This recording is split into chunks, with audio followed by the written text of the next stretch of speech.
Hello' friends, স্বাগতম জনাইছোঁ মোৰ অন্য এটা নতুন ভিডিঅ'লৈ। শিল্পী সমাজৰ বাবে এক ডাঙৰ দুখবৰ হয় বন্ধু বান্ধৱীসকল। অসমবাসীয়ে হেৰুৱালে এগৰাকী ভাল মানুহ, অসমে হেৰুৱালে এটা ৰত্ন। তেখেতৰ বিয়োগত শিল্পী সমাজৰ লগতে গোটেই অসমবাসীয়ে কান্দোনত ভাঙি পৰিছে। ৰবি শৰ্মা, লুৰিণজ্যোতি গগৈ, ডক্টৰ হিমন্ত বিশ্ব শৰ্মা, কণ্ঠশিল্পী সীমান্ত শেখৰ আদিকে ধৰি বহুতো শিল্পীয়ে আন শিল্পীয়ে তেখেতৰ মৃত্যুত শোক প্ৰকাশ কৰিছে। সামাজিক অনিয়ম, অন্ধবিশ্বাস, কুপ্ৰথা, ডাইনী হত্যা আদিৰ বিৰুদ্ধে আজীৱন অসাধাৰণ সংগ্ৰাম চলাই যোৱা পদ্মশ্ৰী বীৰুবালা ৰাভা বাইদেউ আৰু আমাৰ মাজত নাই। তেখেতৰ বিয়োগ সমাজ জীৱনৰ বাবে এক অপূৰণীয় ক্ষতি।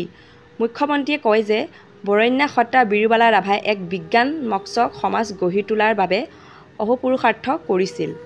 ডাইনী হত্যাৰ দৰে সামাজিক ব্যাধিৰ বিৰুদ্ধে যুঁজ দিয়া মহিয়সী নাৰী পদ্মশ্ৰী বীৰুবালা ৰাভাই জীৱন যুঁজত নিয়তিৰ ওচৰত হাৰ মানিলে। গুৱাহাটীত চিকিৎসাধীন অৱস্থাত শেষ নিশ্বাস ত্যাগ কৰিলে। দীৰ্ঘদিনে দুৰাৰোগ্য ৰোগত আক্ৰান্ত হৈ গুৱাহাটীত চিকিৎসাধীন হৈ আছিল মহিয়সী নাৰীগৰাকী। তেখেতৰ মৃত্যু সমাজ জীৱনৰ বাবে এক অপূৰণীয় ক্ষতি। তেখেতৰ মৃত্যুত গোটেই অসমবাসী মৰ্মাহত হৈছে, লগতে গভীৰ শোক প্ৰকাশ কৰিছে। সঁচাকৈ বহুত দুখ লাগিল আৰু আমাৰ চেনেলৰ তৰফৰ পৰাও তেখেতৰ আত্মাৰ সদ্গতি চিৰশান্তিৰ বাবে প্ৰাৰ্থনা কৰিলোঁ নেদেখাজনৰ ওচৰত।